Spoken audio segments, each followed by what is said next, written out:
আপোনাক স্বাগতম জনালোঁ হেল্প আছাম পৰিয়ালটিৰ এটি নতুন ভিডিঅ'লৈ। তো বন্ধুসকল, যদি আপোনালোকে আমাৰ চেনেলটোৰ ভিডিঅ'সমূহ চাই ভাল পায়, প্লিজ চেনেলটো ছাবস্ক্ৰাইব কৰি থৈ যাব। আমি আজি আপোনালোকক দেখুৱাম চৰকাৰী যি লেটিন আহিছে, আপোনাৰ একাউণ্টত 15,000 টকাটো কেনেকৈ সোমাব আৰু সেই 15,000 টকাটো সোমাবলৈ আপুনি কেনেকৈ অনলাইন এপ্লাই কৰিব সেই বিষয়ে দেখুৱাম। তো বন্ধুসকল, ভিডিঅ'টো স্কিপ নকৰিব, শেষলৈকে চাই যাব। ইয়াৰ বাবে আপুনি আপোনাৰ মোবাইল বা কম্পিউটাৰত যিকোনো এটা ব্ৰাউজাৰ অ'পেন কৰি ল'ব। তাত লিখিব স্বচ্ছ ভাৰত মিছন। স্বচ্ছ ভাৰত মিছন লিখি পেলাই আপোনালোকে চাৰ্চ কৰি দিব। চাৰ্চ কৰাৰ পিছতে যিটো অফিচিয়েল ৱেবছাইট আছে সেই ৱেবছাইটটো আপোনালোকক খোল খাই যাব আৰু কিছু তললৈ স্ক্ৰলটো ডাউন কৰিব।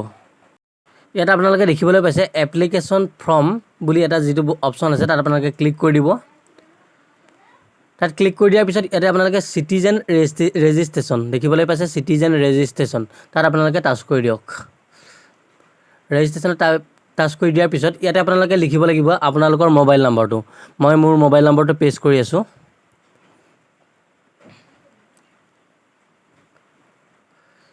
মোবাইল নম্বৰটো পেষ্ট কৰাৰ পিছত আপোনালোকে নামটো যাৰ নামত পূৰাব তাৰ নামটো আপোনালোকে ইয়াতে পূৰাই দিব পাৰিব।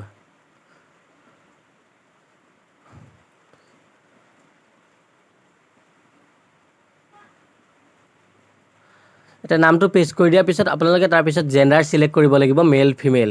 মই যিহেতু ফিমেল এপ্লাই কৰিছোঁ, তো বন্ধুসকল ফিমেল বুলি টাইপ কৰি দিছোঁ। তাৰপিছতে আপোনালোকে লিখিব লাগিব এড্ৰেছটো, আপোনালোকৰ এড্ৰেছটো সম্পূৰ্ণকৈ লিখি দিব ইয়াতে। তাৰপিছত দেখিবলৈ পাইছে ষ্টেট নেম আছাম ছিলেক্ট কৰি দিব। ইয়াতে কেপচা কোড এটা আছে, কেপচা কোডটো আপোনালোকে তলত লিখি পেলাই ছাবমিট অপশ্যনটোত আপোনালোকে ক্লিক কৰি দিব।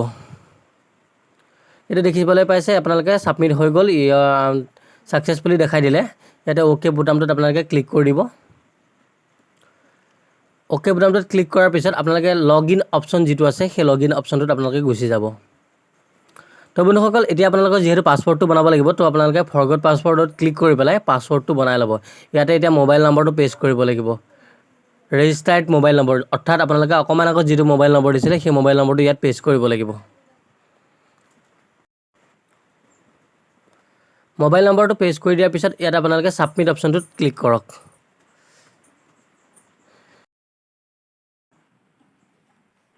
ছাবমিট অপশ্যনটোত ক্লিক কৰাৰ পিছত দেখিবলৈ পাইছে আপোনালোকে ছাকচেছফুলি হৈ গৈছে। আৰু এতিয়া আপোনালোকে আকৌ লগ ইন অপশ্যনত যাব লাগিব। লগ ইনত গৈ আকৌ আপোনালোকৰ ৰেজিষ্ট্ৰেশ্যন মোবাইল নম্বৰ, যিটো মোবাইল নম্বৰ আপোনালোকে ৰেজিষ্ট্ৰেশ্যন কৰিছিলে সেই মোবাইল নম্বৰটো আপোনালোকে ইয়াত লিখি দিয়ক। আৰু তাৰপিছতে পাছৱৰ্ড, অৰ্থাৎ আপোনাৰ মোবাইলটোৰ লাষ্ট যিটো নম্বৰ আছে লাষ্টৰ 4টা সংখ্যাটো ইয়াত লিখিব লাগিব। মই 4টা সংখ্যাটো লিখি পেলাই চিকিউৰিটি কোড অৰ্থাৎ কেপচাটো ইয়াতে আপোনালোকে পেষ্ট কৰিব লাগিব। তাৰপিছত চাইন ইন অপশ্যন যিটো আছে তাত আপোনালোকে ক্লিক কৰি দিয়ক। ক্লিক কৰাৰ পিছত আপোনালোকে দেখিবলৈ পাইছে ইয়াত আপোনালোকে অল্ড পাছৱৰ্ড, অৰ্থাৎ যি 4টা সংখ্যা দিছিলে লাষ্টৰ সেই 4টা সংখ্যাটো ইয়াতে মাৰিব লাগিব। আৰু নিউ পাছৱৰ্ড যিটো বনাব এতিয়া আপোনালোকে সেই পাছৱৰ্ডটো মনত ৰাখিব, কিয়নো পিছত দৰকাৰ হ'ব ষ্টেটাছ চেক কৰিবলৈ। তো বন্ধুসকল, এতিয়া নিউ পাছৱৰ্ড মৰাৰ পিছত কনফাৰ্ম পাছৱৰ্ড কৰিব লাগিব। কনফাৰ্ম পাছৱৰ্ডটো আপোনালোকে পেষ্ট কৰি ল'ব। তাৰপিছত আপোনালোকে দেখিবলৈ পাইছে চেঞ্জ পাছৱৰ্ড অপশ্যনটোত আপোনালোকে ক্লিক কৰি দিব। ইয়াত দেখিবলৈ পাইছে ইয়ৰ password has been change successfully বুলি আছে, ইয়াত আপোনালোকে দেখিবলৈ পাইছে। তো বন্ধুসকল, আপোনালোকৰ নামত বৰ্তমান একাউণ্টটো খোল খাই গৈছে। ইয়াতে আপোনালোকে কি কৰিব লাগিব, এতিয়া ইয়াতে দেখিবলৈ পাইছে আপোনালোকৰ নাম আৰু ফোন নম্বৰ গোটেইখিনি আহি গৈছে। তাৰপিছত আপোনালোকে নিউ যিটো এপ্লিকেশ্যন আছে কৰ্নাৰ অপশ্যনত ছিলেক্ট কৰি পেলাই নিউ এপ্লিকেশ্যনত আপোনালোকে ক্লিক কৰক। নিউ এপ্লিকেশ্যনত ছিলেক্ট কৰাৰ পিছত ইয়াত আপোনালোকে দেখিবলৈ পাইছে ফৰ্ম এখন আহি গৈছে আৰু এই ফৰ্মখন আপোনালোকে ফিল আপ কৰিব লাগিব।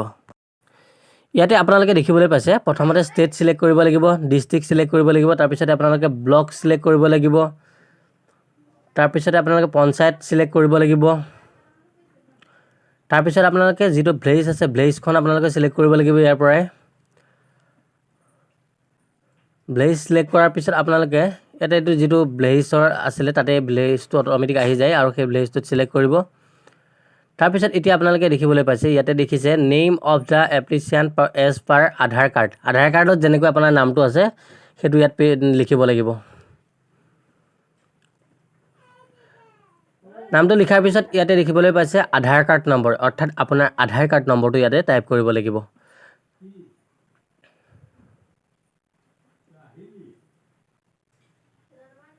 ইয়াতে আপোনালোকে যিটো টিক মাৰ্ক দেখিবলৈ পাইছে কনচেণ্ট বুলি, তাতে আপোনালোকে টিক মাৰ্কটো লগাই দিব। ফাদাৰ্ছ অবলিক হাজবেণ্ড নেম বুলি আছে ইয়াতে আপোনালোকে ফাদাৰ্ছ নেম বা হাজবেণ্ড নেম লিখিব পাৰে তো মই লিখি দিছোঁ ইয়াতে তাৰপিছত আপোনালোকে জেণ্ডাৰ চিলেক্ট কৰিব লাগিব জেণ্ডাৰ চিলেক্ট কৰাৰ পিছত আপোনালোকে BPL APL কেটেগৰী চিলেক্ট কৰিব লাগিব তাৰপিছত আপোনালোকে দেখিবলৈ পাইছে সাব কেটেগৰী অৰ্থাৎ জেনেৰেল OBC এইবোৰ ST SC এইবোৰ আহিছে এইবিলাক আপোনালোকে চিলেক্ট কৰিব লাগে তাৰপিছত কাৰ্ড টাইপ আপোনালোকে যিকোনো কাৰ্ড দিব পাৰে আধাৰ কাৰ্ড তাৰপিছত আপোনালোকে ৰেচন কাৰ্ড এনেকৈ কিবা কিবা অপশ্যন আছে আপোনালোকে ক্লিক কৰিব পাৰে আধাৰ কাৰ্ডটো যদি দি দিয়ে আধাৰ কাৰ্ডৰ নম্বৰটো অট'মেটিক আহি যায় তাৰপিছত আপোনালোকে মোবাইল নম্বৰ প্ৰেছ কৰিব আৰু এড্ৰেছটো লিখিব ইমেইল আইডিটো আপোনালোকে দিবও পাৰে নিদিবও পাৰে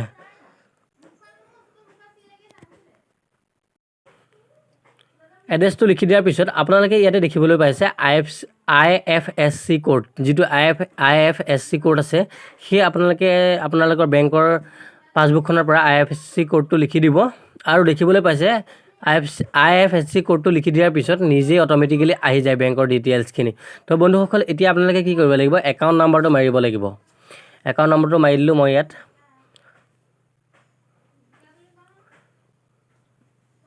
একাউণ্ট নম্বৰটো মাৰি দিয়াৰ পিছত আপোনালোকে দেখিবলৈ পাইছে ইয়াতে দেখিবলৈ পাইছে scan first page of passbook বুলি আছে ইয়াতে আপোনালোকে পাছবুকখনৰ ফ্ৰণ্ট পেজটো আপোনালোকে দিব লাগিব